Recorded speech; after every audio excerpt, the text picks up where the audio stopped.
Welcome student, मैं सरिता भारद्वाज। आज हम करेंगे कक्षा 10वीं का अध्याय 6 जिसका नाम है जैव प्रक्रम। आज का हमारा टॉपिक रहेगा बच्चों मनुष्यों में श्वसन प्रक्रिया, कि मनुष्यों में किस प्रकार से सांस अंदर जाता है और बाहर छोड़ा जाता है। बच्चों, जब हम मनुष्य में श्वसन प्रक्रिया के बारे में बात करते हैं तो हमारे पास ये क्या है, मनुष्य के अंदर श्वसन तंत्र। जब हम श्वसन तंत्र की बात करते हैं तो इसके अंदर बहुत सारे अंग होते हैं। तो सबसे पहला अंग हमारे शरीर में जो श्वसन तंत्र में काम करता है वो क्या है, नाक। क्योंकि जो हम सांस लेते हैं वो किसके द्वारा लेते हैं, नाक के द्वारा। नाक में क्या होता है, आगे की तरफ छोटे छोटे से छेद होते हैं जिनको हम क्या बोलते हैं, नथुने। नथुनों से सांस अंदर जाता है और वो कहाँ चला जाता है, एक नली के अंदर, जिसको हम क्या बोलते हैं, नासा द्वार। अब जो ये हमारे पास नासा द्वार है, नली की आकृति की एक ये जगह है, इसके अंदर क्या होते हैं, छोटे छोटे से बाल होते हैं और साथ में उनमें क्या होता है, श्लेष्मा यानी कि म्यूकस। इन दोनों का ही काम क्या होता है कि जो हम हवा अंदर लेकर जाते हैं उसमें जो हानिकारक रोगाणु होते हैं, धूल मिट्टी के कण होते हैं या कोई भी हानिकारक पदार्थ है, कोई भी अशुद्धियां हैं, उसको हमारे नासा द्वार के अंदर यानी कि नेजल कैविटी के अंदर ही रोक देते हैं। और जो हवा हमारे फेफड़ों तक जाएगी वो कैसी होकर जाएगी, शुद्ध होकर। अब इस नेजल कैविटी यानी कि नासा द्वार से होते हुए जो हवा है वो कहाँ पर आएगी, इस पाइप के अंदर। जो हमारे पास ये पाइप है ये क्या है, हमारे पास श्वास नली। अब श्वास नली और जो हमारे पास ये मुंह वाला हिस्सा है, अगर आप देखते हो ये हमारा मुंह वाला हिस्सा, ये मुख गुहा यानी कि बक्कल कैविटी। तो इन दोनों को सेपरेट करने के लिए, अलग करने के लिए हमारे पास ये एक छोटी सी यहाँ पर परत होती है या एक छोटा सा फ्लैप होता है, कवर की तरह होता है, जिसको हम नाम क्या देते हैं, एपिग्लोटिस। आपने देखा है जब हम खाना खाते हैं तो खाना खाते वक्त भी हम सांस लेते हैं। अब हमारे पास ये तो खाने की नली और ये यहाँ से श्वास की नली, दोनों एक साथ साथ जाती हैं। तो जिस टाइम हम खाना खाएं वो श्वास नली के अंदर यानी कि सांस की नली के अंदर ना उलझे, ना अटके, उसके लिए कौन काम करता है, ये फ्लैप। वो उस टाइम क्या करता है कि जो हमारे पास श्वास की नली है उसको कुछ टाइम के लिए वो ढक देता है ताकि खाना श्वास नली के अंदर ना जाए। तो नासा द्वार से कहाँ पर आएगी, जो हमने वायु अंदर ली नाक के द्वारा, हमारी श्वास नली के अंदर। श्वास नली में अगर आप देखते हो तो यहाँ मैंने रेड कलर से छोटे छोटे से क्या बनाए हुए हैं, वल्ले बनाए हुए हैं, जिनका नाम क्या है, उपास्थि वल्ले यानी कि रिंग्स ऑफ कार्टिलेज। अब इनका क्या काम होता है, ये काफी सॉफ्ट बोन्स होती हैं। अब इन वल्लों का क्या काम होता है बेटा, कि जिस टाइम हम सांस लेते हैं तो श्वास नली के अंदर हवा है, लेकिन जब हम सांस नहीं लेते, कुछ टाइम के लिए रोक लेते हैं, तो ये आपस में चिपके ना, मीन्स हमारी श्वास नली कोलैप्स ना हो, चिपके ना, उसको बचाकर रखने के लिए, कोलैप्सिंग को, चिपकना ना यानी कि ये चिपके ना, उसके लिए क्या है, ये सॉफ्ट बोन्स हैं जिनका नाम क्या है, उपास्थि वल्ले या फिर बोन्स ऑफ कार्टिलेज। अब श्वास नली से यहाँ दो हिस्सों में ये बट जाता है। जो ये दो हिस्से जाते हैं ये क्या कहलाते हैं, श्वसनी। श्वसनी हमारे सांस को कहाँ पर लेकर जाती है, फेफड़ों के अंदर। अगर आप यहाँ ध्यान से देखते हो बेटा, ये इस तरह से चौड़ा है और फिर ये इस तरह से छोटी छोटी और नलियों के अंदर इस तरह से बट जाता है। जो ये छोटी छोटी आपके पास नली नजर आ रही है ये क्या है, श्वसनिका। श्वसनिका से कहाँ जाता है, एक इस तरह से गुब्बारे की तरह संरचना है जो मैंने रेड कलर से दिखाई है, जिसका नाम क्या है, कुपिका।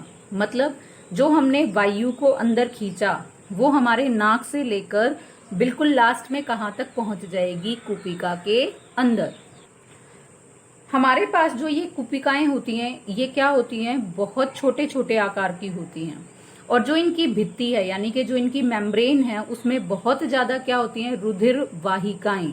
जिससे क्या होता है कि ये हमारे शरीर के अंदर खून में किसको देती हैं, ऑक्सीजन को, और वहां से किसको ग्रहण करती हैं, कार्बन डाइऑक्साइड को। इसका मतलब हमारे शरीर में जो गैसों का आदान प्रदान श्वास लेते वक्त होता है वो कहाँ पर होता है, कुपिका के अंदर। क्यों होता है, क्योंकि यहाँ पर बहुत ज्यादा तो क्या होती हैं, रुधिर वाहिकाएं होती हैं, जिससे आसानी से ये खून के अंदर, रक्त के अंदर क्या दे देता है, ऑक्सीजन, और वहां से किसको ले लेता है, कार्बन डाइऑक्साइड को। दूसरा, इससे क्या होगा, जो हमारे फेफड़े हैं उनका आयतन बहुत ज्यादा, सरफेस एरिया बहुत ज्यादा बढ़ जाता है।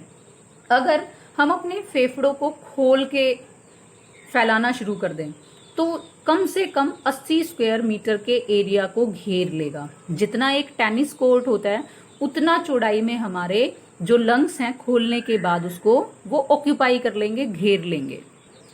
तो जो कूपिकाएं हैं ये श्वसनिकाएं हैं, श्वसनी हैं, ये फेफड़ों का हिस्सा है। और फेफड़ों को कैसा बनाते हैं, ये विस्तृत आकार का बनाते हैं ताकि मैक्सिमम ज्यादा अमाउंट में हम किसको ले सकें, ऑक्सीजन को ग्रहण कर सकें।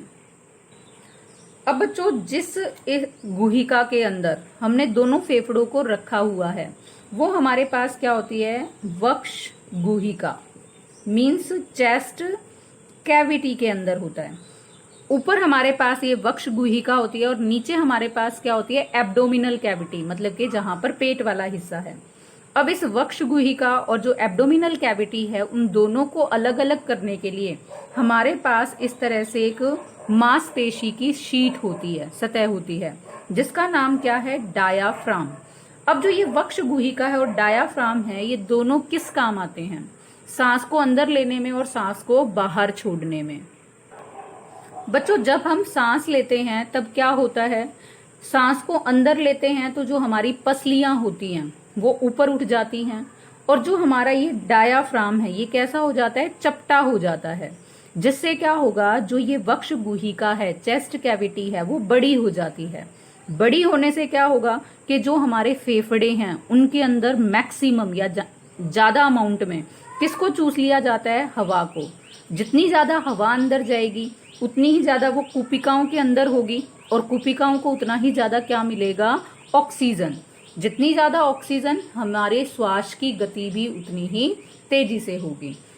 लेकिन जब हम श्वास को छोड़ते हैं तो जब श्वास को छोड़ा जाता है तो पसलियां कहाँ चली जाती हैं, नीचे की तरफ। और जो हमारी ये वक्ष गुहिका है यानी कि चेस्ट कैविटी है वो कैसी हो जाती है, छोटी।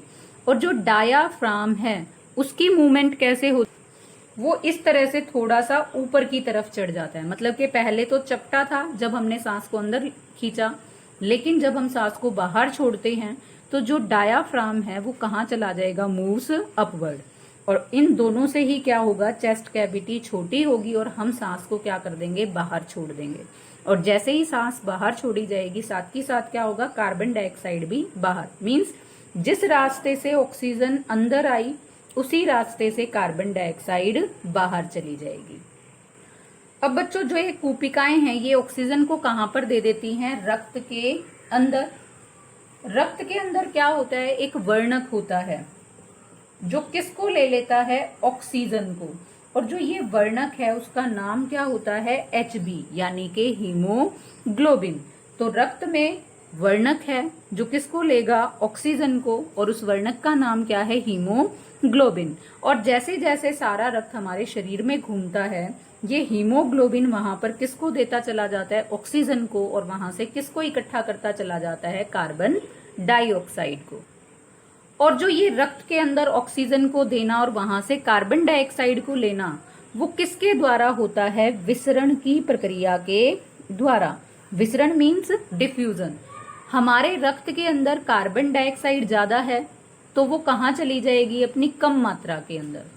और ऑक्सीजन कहाँ पर ज्यादा है, हमारे हीमोग्लोबिन के अंदर, तो वो उसको कहाँ पर दे देगा, रक्त के अंदर उन कोशिकाओं में जहां पर ऑक्सीजन की कमी होगी। मतलब जहां पर कोशिकाओं में कार्बन डाइऑक्साइड ज्यादा है तो वहां से कार्बन डाइऑक्साइड बाहर निकल जाएगी, और जहां पर ऑक्सीजन है तो वहां से ऑक्सीजन उस कोशिका के अंदर चली जाएगी या उस अंग के अंदर चली जाएगी जहां पर ऑक्सीजन की कमी है। क्योंकि विसरण के दौरान होता क्या है कि कोई भी गैस अपनी ज्यादा मात्रा से कम मात्रा की तरफ जाती है। एक और बात बच्चों, जो हमारे पास ये कूपिकाएं होती हैं इनकी जो भित्ति होती है वो काफी पतली होती है, जिसकी वजह से गैसों का आदान प्रदान विसरण के द्वारा बहुत आसानी से हो सकता है। बच्चों आपने सुना होगा कि जो धूम्रपान करना है, बीड़ी सिगरेट इत्यादि पीना है, वो स्वास्थ्य के लिए बहुत ज्यादा हानिकारक होता है।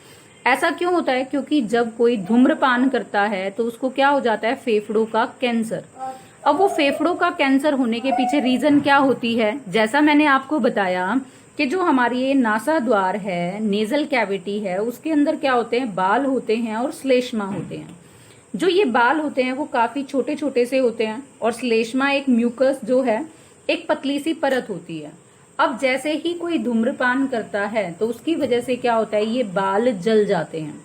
और जो नासा द्वार है उसमें बाल नहीं होंगे तो क्या होगा, जो भी वायु में रोगाणु होंगे, धूल के कण होंगे या हानिकारक कोई भी कण है वो सीधा कहाँ पर चले जाएंगे, हमारे फेफड़ों के अंदर।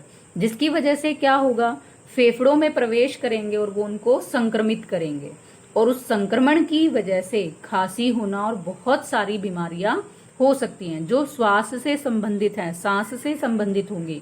उनमें से मुख्य है फेफड़ों का कैंसर होना।